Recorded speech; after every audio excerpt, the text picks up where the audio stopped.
My name is Jordan Chin, and I've spent the last 8 years being my family's greatest disappointment. Started when I dropped out of medical school halfway through my second year. My parents had immigrated from Taiwan in the 1980s, built a successful restaurant supply business, and raised 3 children with one very clear expectation: become a doctor, lawyer, or engineer. Preferably a doctor. My older cousin David was a cardiologist at Johns Hopkins. Cousin Michelle was a partner at a corporate law firm in Boston. Cousin Robert was a neurosurgeon. Cousin Amy was a federal prosecutor. The list went on. 12 cousins, all with advanced degrees, all with impressive titles, all making our family proud. And then there was me. I'd gotten into Stanford Medical School, which made my parents ecstatic. For exactly 18 months. Then I'd walked away. I don't want to be a doctor, I'd told my father over dinner one night. The silence that followed was deafening. What do you mean you don't want to be a doctor? My mother finally asked, her voice barely above a whisper. I mean, I hate it. I'm miserable. I can't spend the next 40 years doing something that makes me this unhappy. My father set down his chopsticks carefully. Do you know how many people would kill for your opportunity? Do you know what we sacrificed to get you here? I know, Dad. But. No buts. You finish medical school. You become a doctor. Then you can be unhappy if you want. But I didn't finish. I withdrew the next day. My parents didn't speak to me for 6 months. When they finally did, it was to inform me that I was no longer welcome at family gatherings until I figured out my life. That was 8 years ago. In the years that followed, I became the cautionary tale at every family dinner. The example of wasted potential. The reminder of what happens when you don't follow the plan. Did you hear Jordan is still doing that computer thing? My aunt would say, her voice dripping with pity. Such a shame, someone else would add. All that intelligence wasted. My mother would nod sadly as if I'd died instead of just choosing a different career path. What they didn't know, what I deliberately kept from them, was that computer thing had turned into something extraordinary. After dropping out of med school, I'd moved to Austin, Texas. I chose Austin specifically because it was far from family, affordable, and rapidly becoming a tech hub. I had an idea. During medical school, I'd noticed how inefficient hospital supply chain management was. Hospitals were overpaying for basic supplies, dealing with constant shortages and drowning in paperwork. The system was broken. I spent 6 months building a software platform that used AI to optimize hospital supply ordering. It predicted needs based on patient flow, seasonal trends, and historical data. It automated ordering, negotiated bulk pricing, and reduced waste. I called it MedFlow. My first customer was a small community hospital in Texas that was drowning in supply costs. I gave them a 3-month free trial. After 3 months, they'd reduced supply costs by 34% and eliminated stockouts completely. They signed a 3-year contract. Then they told their network. Within 6 months, I had 12 hospitals using MedFlow. Within a year, I had 50. I hired 2 developers from UT Austin, a sales director who'd worked in medical software, and a customer success manager. We operated out of a small office in East Austin. Revenue hit $2.8 million in year 1. Year 2, we expanded to 180 hospitals. Revenue hit $12 million. Year 3, we raised our first round of venture capital, $15 million from a Silicon Valley firm that specialized in healthcare technology. Year 4, we had 400 hospitals across 12 states. Revenue hit $47 million. By year 5, MedFlow was processing over $2.3 billion in annual hospital supply orders. We'd expanded into surgery scheduling optimization, pharmacy inventory management, and staffing predictions. We had 850 employees across 4 offices. Our most recent valuation after our Series C funding round was $680 million. I owned 62% of the company. Forbes had profiled me 8 months ago. The medical school dropout saving hospitals $1.2 billion annually. The article detailed my journey from Stanford dropout to CEO, complete with photos of our Austin headquarters and testimonials from hospital administrators. Business Insider followed up with how one founder is revolutionizing healthcare without being a doctor. They'd interviewed me extensively about my philosophy. You don't need to be inside the system to fix it. Sometimes being outside gives you clearer perspective. 3 weeks ago, I'd been invited to speak at the National Healthcare Conference in Chicago. My keynote address on supply chain innovation had been attended by 2,000 healthcare executives. 2 weeks ago, the mayor of Austin had called me personally. Jordan, we're hosting the annual Innovation Gala on Saturday, September 16th. It's our city's biggest celebration of entrepreneurship and economic development. I'd like to present you with the Entrepreneur of the Decade Award. I'd been stunned. Mayor Rodriguez, I'm honored, but there are so many other deserving. Jordan, your company has brought 850 jobs to Austin. You've attracted over $100 million in venture capital to our city. You're revolutionizing healthcare. This isn't charity, you've earned this. The gala was black tie invitation only, attended by every major business leader in Austin, the governor, 3 congresspeople, and media from across Texas. It was also scheduled for the exact same evening as my family's reunion in San Francisco. The text from my mother came on Monday, 6 days before both events. Family reunion this Saturday, September 16th at Uncle Way's house. 6 p.m. Everyone will be there. I stared at the message. After 8 years of being excluded, they were inviting me? I replied, I'll need to check my schedule. Her response was immediate. It's not optional, Jordan. This is family. I didn't respond right away. Instead, I called my assistant, Maya. The Innovation Gala is definitely this Saturday, correct? Yes, 7 p.m. at the Four Seasons. The mayor's office confirmed this morning that you're receiving the Entrepreneur of the Decade Award. It's going to be televised locally and streamed nationally. Press credentials have been issued to Bloomberg, TechCrunch, and the Austin American-Statesman. Thank you, Maya. I texted my mother back. I have a work commitment Saturday evening. I might not be able to make it. The response came 2 hours later, this time a phone call. Jordan, your cousin David is flying in from Baltimore. Michelle is coming from Boston. This is the first time the whole family has been together in 5 years. You need to be there. Mom, I have an important event. More important than family? This is exactly why everyone worries about you. You've been doing that computer job for 8 years now. When are you going to settle down and get a real career? Mom, I have a career. Coding websites isn't a career, Jordan. It's a hobby. Your cousins are saving lives, defending justice. What are you doing? Playing with computers. I took a deep breath. I can't make it Saturday. I'm sorry. Can't or won't? Can't. There was a long pause. Then her voice changed, becoming colder. Your Aunt Nancy has been asking about you. I've been too embarrassed to tell her the truth, that you're almost 35 and still doing freelance computer work.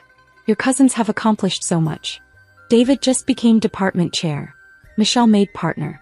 And you're still, wherever you are, doing whatever it is you do. I'm in Austin, Mom. I've been here for 8 years. Yes, hiding. That's what it looks like from here. Hiding because you're ashamed of how your life turned out. I almost laughed. Almost. I'm not hiding, Mom. Then prove it. Come to the reunion. Face your family. Show them you're doing okay even if you're not a doctor. I told you I have a work commitment. Jordan. Her voice was sharp now. Your Aunt Nancy specifically asked me to make sure you don't come. I went silent. She said having you there would be uncomfortable. All your cousins are bringing their accomplishments, their awards, their stories. And you'd be there with, what? Some coding projects? It would just highlight the contrast. So you're uninviting me? I'm suggesting that maybe it's better if you sit this one out. Let the successful members of the family celebrate. You can come to the next one after you've figured things out. After I've figured things out, I repeated slowly. Yes, maybe get a real job. Or go back to school. Something we can be proud of. I see. It's for the best, Jordan. Trust me. Why put yourself through the embarrassment of standing next to doctors and lawyers when you're just not at that level? I looked at my calendar. The Innovation Gala stared back at me. You're right, Mom, I said quietly. I shouldn't come to the reunion. Thank you for understanding. I have a work thing anyway. It's pretty important. That's fine, dear. Focus on your little computer projects. Maybe one day they'll turn into something real. After we hung up, I sat in my office for a long time looking out over downtown Austin. Our office occupied 2 floors of a high-rise on Congress Avenue. Through the window I could see the Texas State Capitol building. My phone buzzed. A text from my mom to the family group chat that I was still, somehow, included in. Jordan won't be attending the reunion. He has work commitments. More room for everyone else. Smiling face with smiling eyes. My cousin David responded, that's probably for the best. More space for those of us who've actually accomplished something. Michelle added, is he still doing that computer thing? So sad. Robert, maybe he'll figure it out eventually. We can't all be high achievers. I muted the group chat and called Maya. The speech for Saturday, I want to revise it. Revise how? I want to add a personal story. About family expectations, about choosing your own path, about success looking different than you planned. That sounds powerful. Send me your thoughts and I'll help you structure it. That evening I went for a run along Lady Bird Lake. The Austin skyline reflected in the water, beautiful and vibrant. The city had given me everything. The space to build, the community to support me, the freedom to fail and succeed on my own terms.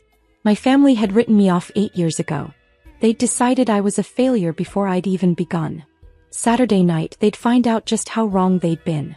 By Thursday my revised speech was ready. Maya had helped me structure it perfectly, starting with the personal story of leaving medical school, transitioning into the journey of building MedFlow, and ending with a message about defining success for yourself rather than living up to others' expectations.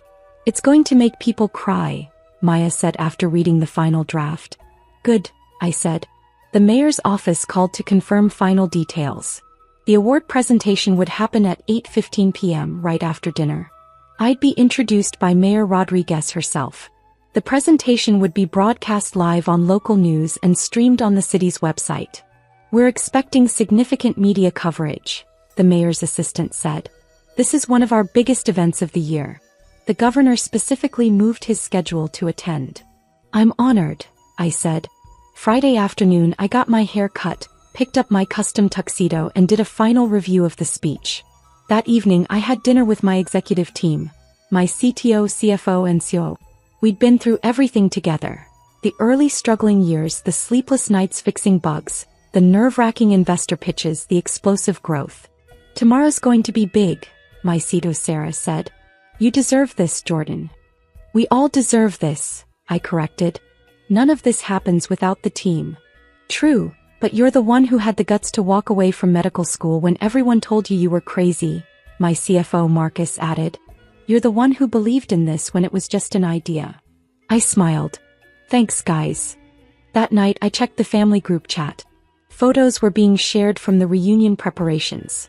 My aunt's house being decorated, tables being set up, my cousins arriving from across the country. My cousin David posted a photo of his newest award, Department Chair of Cardiology at Johns Hopkins. Grateful for this honor. Michelle posted a photo in front of her law firm. Making partner was a dream come true. Hard work pays off. My mother commented on each photo. So proud. Our family is so accomplished. Someone, I think it was my Aunt Nancy, posted, everyone's here except Jordan. But that's okay, we have enough high achievers for one room. Face with tears of joy. 13 people liked the comment. I turned off my phone and went to bed. Saturday evening I arrived at the Four Seasons at 6:30 p.m. The ballroom was spectacular, crystal chandeliers, round tables with elegant centerpieces, a stage with massive screens on either side. The guest list was a who's who of Austin business.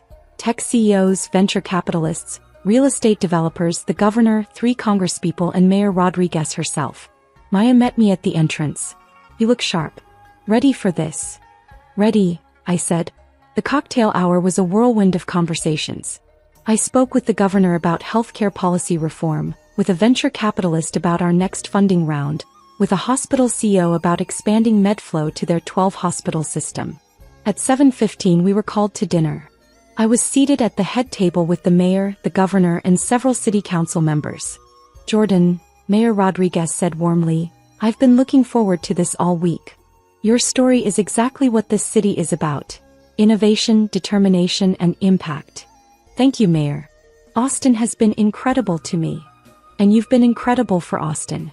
850 jobs, $100 million in capital investment, and you're revolutionizing healthcare.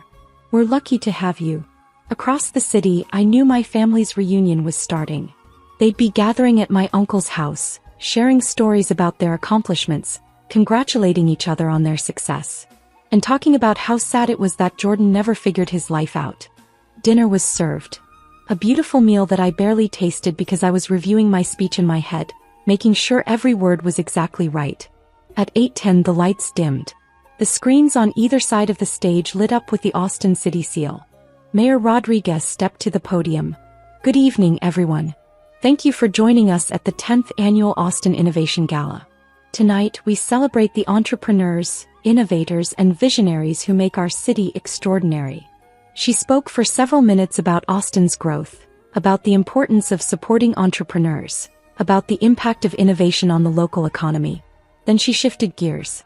Our Entrepreneur of the Decade award is given to someone who embodies the spirit of Austin. Someone who took a risk, built something meaningful, and created lasting impact. This year's recipient did something remarkable. They walked away from a guaranteed prestigious career to chase an idea that everyone said wouldn't work. On the screens, a photo appeared. Me 8 years ago in a tiny office with a whiteboard covered in diagrams. Jordan Chin dropped out of Stanford Medical School to build software that would optimize hospital supply chains. Family and friends told them they were crazy. They built it anyway. Another photo appeared. Our first office in East Austin. Just me and 2 developers crammed into a small space.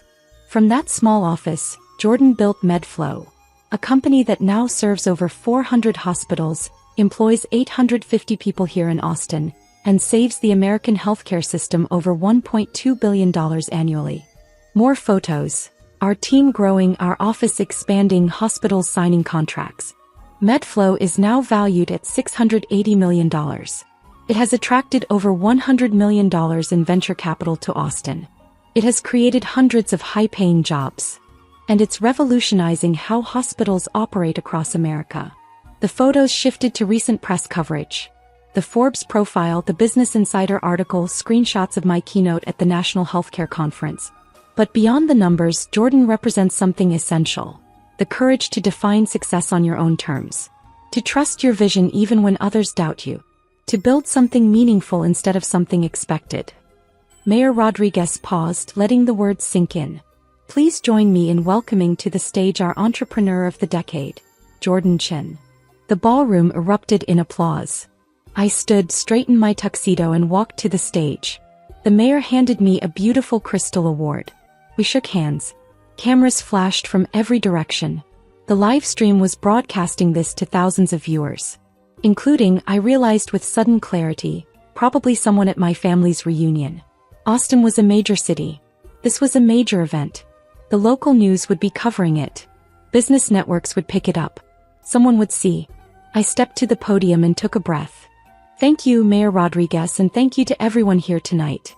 This award is incredibly meaningful to me, and I want to share why. I launched into my speech exactly as I'd practiced it. 8 years ago, I made a decision that disappointed everyone who loved me. I dropped out of medical school. My parents didn't speak to me for 6 months. My extended family treated me like a cautionary tale. I was supposed to be a doctor, and instead I became, what? A dropout. A failure. A disappointment. I could see people leaning forward, completely focused. I moved to Austin because I needed space to figure out who I was outside of other people's expectations. I had an idea, a possibly crazy idea, about fixing hospital supply chains. I didn't have a business degree. I didn't have experience in healthcare administration. I just had a problem I wanted to solve. On the screens behind me, photos of MedFlow's early days played. The first year was brutal. I lived in a tiny apartment, ate ramen more days than not, and worked 16-hour days building software I wasn't sure anyone would want. My family thought I was wasting my life. My former classmates were becoming doctors. And I was coding in a small office, hoping I wasn't making a massive mistake. I paused, letting the vulnerability sit. But something happened. The software worked. Hospitals started using it. Lives improved. Not because I was in the operating room, but because I was in the server room. Patients got better care because their hospitals had better systems. Healthcare workers had less stress because the logistics ran smoother. Money was saved that could be spent on actual patient care. The audience was completely silent. I learned something important. There are many ways to make a difference. Being a doctor wasn't my way. Building technology that helps doctors. That was my way. And it took me dropping out of the path everyone expected to find the path I was meant for. I looked directly at the camera broadcasting the event. To everyone watching who feels like a disappointment because you chose a different path, you're not a failure. You're a pioneer. To everyone who's been told their dreams aren't practical or prestigious enough, don't listen. To everyone who's been excluded from the table because you don't fit the traditional definition of success, build your own table. The room erupted in applause, but I wasn't finished. This award isn't just mine. It belongs to the 850 people who work at MedFlow. It belongs to the hospitals that took a chance on an unproven product from an unknown company. It belongs to the venture capitalists who believed in the vision. And it belongs to the city of Austin, which gave a medical school dropout the space to become something else entirely. I raised the Crystal Award. Thank you for this incredible honor. Thank you for celebrating success that looks different than expected. And thank you for proving that sometimes the best way to heal the world isn't by following the prescription, it's by writing a new one. The standing ovation lasted 2 full minutes. As I walked off the stage, my phone, which I'd silenced but could still see, was lighting up like a Christmas tree. Text after text after text after text. Maya intercepted me as I left the stage. "Jordan, you need to see this." She held up her phone. Twitter was exploding with clips from my speech. Hashtag Entrepreneur of the Decade was trending. The Forbes verified account had tweeted, "Medical school dropout to $680 million company at Jordan Chin's inspiring speech at Austin Innovation Gala is a must-watch." TechCrunch had already published an article. MedFlow CEO Jordan Chin receives Austin's Entrepreneur of the Decade award, delivers powerful speech about defying expectations. Bloomberg was running a live segment about the award. And then I saw it, a text from my cousin Michelle, the lawyer. "Jordan, please call me immediately." Followed by one from David, the cardiologist. "Is this real? Are you really CEO of a $680 million company?" From my mother, "Jordan, call me now." From my Aunt Nancy, "Why didn't you tell us?" From the family group chat, 47 unread messages. I didn't open any of them. Instead, I returned to my table where the governor was waiting. "That was one hell of a speech," he said, shaking my hand firmly. "We need more entrepreneurs like you in Texas." The rest of the evening was a blur of congratulations, business card exchanges, and networking. A venture capital firm wanted to discuss a potential partnership. 2 hospital systems wanted to explore pilot programs. A technology journalist wanted an exclusive interview about my journey from medical school to startup success. At 11 p.m. as the gala was winding down, I finally checked my phone. My mother had called 14 times. The family group chat had 89 new messages. I had voicemails from 6 different relatives. I scrolled through the group chat messages. "Michelle, everyone stop talking. I just saw Jordan on the news. Jordan is CEO of a company worth $680 million. David, that's impossible. Jordan does freelance coding. Robert, I'm looking at the Bloomberg article right now. Real. Jordan owns 62% of a company valued at $680 million. My Aunt Nancy, this must be a mistake. My mother, I'm calling him now." Then, after my mother presumably couldn't reach me, "Jordan isn't answering. Why isn't he answering?" And finally, the most recent message from my Aunt Nancy. "We told him not to come to the reunion because he'd be embarrassing. He was receiving an award from the mayor. What have we done?" I pocketed my phone and walked out to the hotel terrace, where the city lights of Austin spread out before me like a constellation. Maya found me there 20 minutes later. "Your family?" she asked. "They're figuring some things out," I said. "Are you going to call them back?" "Eventually," I said. "But not tonight. Tonight is for celebrating." Sunday morning, I woke to 127 text messages, 31 missed calls, and 19 voicemails. I ignored all of them and went for a run. When I returned, Maya had forwarded me the morning's media coverage. The award ceremony had been covered by every major business publication. My speech had been clipped and shared over 400,000 times across social media platforms. 3 different motivational Instagram accounts had turned quotes from my speech into graphics. The dropout who built a $680 million empire was trending on LinkedIn. At 10 a.m. my mother called again. This time I answered. "Jordan." Her voice was strained. "We need to talk." Hello, Mom. Why didn't you tell us? About your company? About your success? About any of this? I sat down on my couch, looking out over the Austin skyline. You never asked, I said simply. We asked about your work all the time. No, you made assumptions about my work. You called it that computer thing, and freelance coding, and told me to get a real job. You never once asked what I actually did. You could have told us anyway. Could I? Every time I mentioned my company, you dismissed it. Every time I talked about my work, you compared me to my cousins and found me lacking. You uninvited me from the reunion because I'd be embarrassing next to the doctors and lawyers. Silence. Jordan, we didn't know. Exactly. You didn't know because you didn't want to know. You'd already decided I was a failure. You'd already written the story where I was the disappointment. Actually, learning about my life would have complicated that narrative. That's not fair. Mom, you told me to get a real career. I have 850 employees. You told me I was wasting my potential. I'm saving hospitals over $1 billion a year. You told me I should be ashamed. The mayor just gave me Entrepreneur of the Decade. I could hear her crying softly on the other end. Your Aunt Nancy feels terrible, she said finally. Everyone does. We watched the ceremony at the reunion. Someone had the local news on and suddenly you were on the screen and everyone just stopped. We watched your whole speech. Jordan, it was beautiful. Thank you. We want to make this right. Can you come to dinner? We can celebrate properly. Everyone wants to congratulate you. Everyone wants to be associated with my success now, I corrected gently. Where was that energy 8 years ago? You were dropping out of medical school. I was choosing a different path.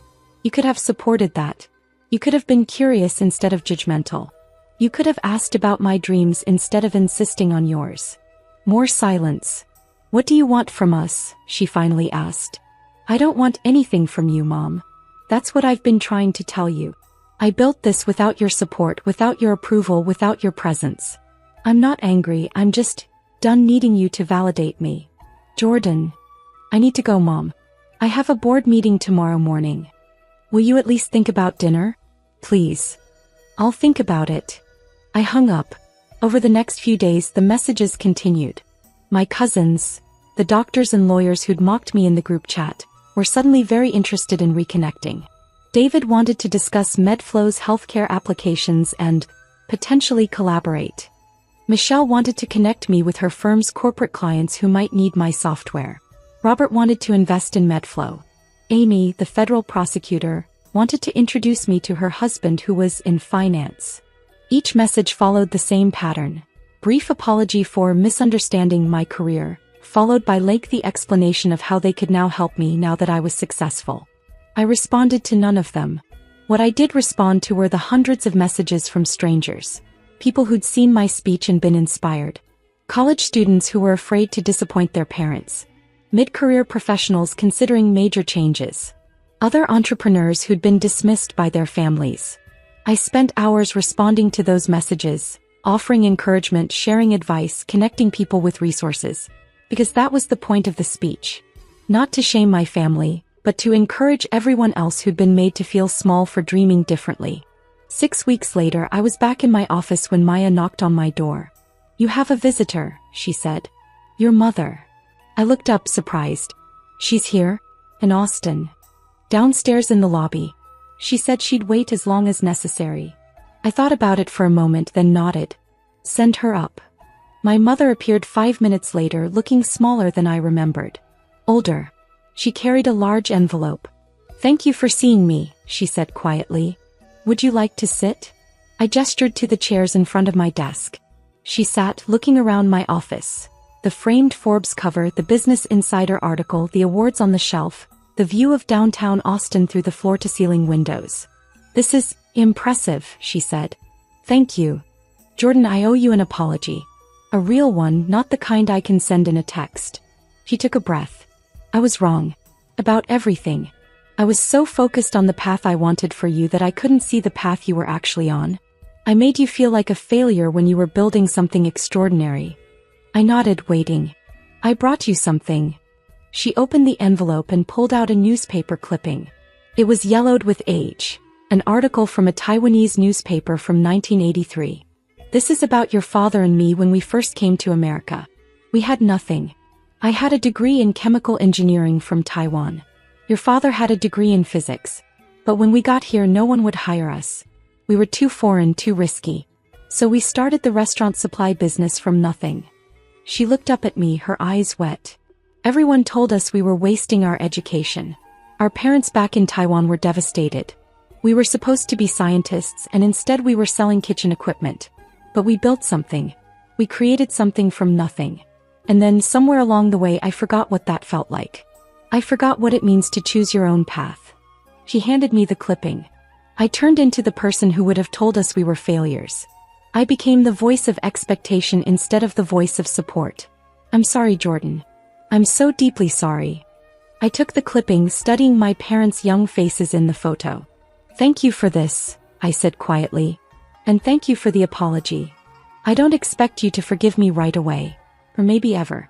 But I want you to know I'm proud of you. Not because you're successful, though you are, but because you had the courage to disappoint me. That took more strength than I gave you credit for. We sat in silence for a moment. Would you like a tour of the office? I asked finally. Her face lit up. I would love that. I showed her everything. The development floor where engineers built the software, the customer success department where teams helped hospitals, the conference room where we'd closed our Series C funding, the wall of thank you letters from hospital administrators whose operations had been transformed. We got one last week from a rural hospital in Montana, I told her. They wrote that our software helped them stay open during a critical shortage. They served 20,000 people in an area with no other hospital within 60 miles. Without MedFlow, they would have closed. My mother read the letter, tears streaming down her face. You're saving lives, she whispered. Just not the way I expected. Different path, same destination, I said. Before she left, she hugged me tightly. Will you come to Thanksgiving? She asked. Not as a show of success, not to prove anything. Just as my son. I'll think about it, I said honestly. That's all I can ask. After she left, I stood by my office window for a long time. My phone buzzed. A text from Sarah, my CTO. The hospital system in California just signed. All 12 locations. $8.7 million contract. I smiled and typed back. Excellent work. Tell the team I'm buying lunch tomorrow. That evening, I went to my favorite taco place in East Austin. The same place I'd eaten at least twice a week during those early, struggling years. The owner, Maria, greeted me with a huge smile. I saw you on TV, she said. The mayor's award. Jordan, I'm so proud. Thanks, Maria. You remember when you used to come in here and work on your laptop for hours? I used to worry you weren't eating enough. I laughed. I remember. You used to give me extra chips. Because you were too skinny. And now look at you, entrepreneur of the decade. I ordered my usual and sat at my usual table, the same one I'd sat at hundreds of times when I was building MedFlow from nothing. My phone buzzed. An email from Forbes. We'd like to interview you for our cover story on healthcare innovation. Another email from the governor's office. Would you consider serving on the state's Healthcare Innovation Council? Another from a venture capital firm.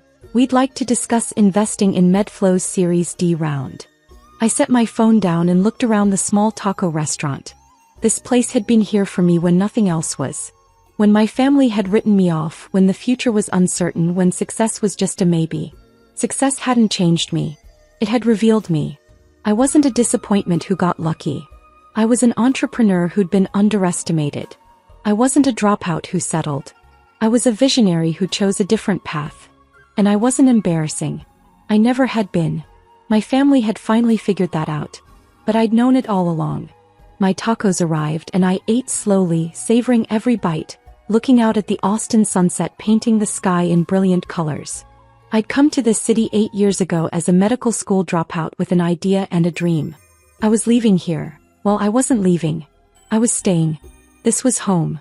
And home, I'd learned, isn't where people accept you. Home is where you accept yourself.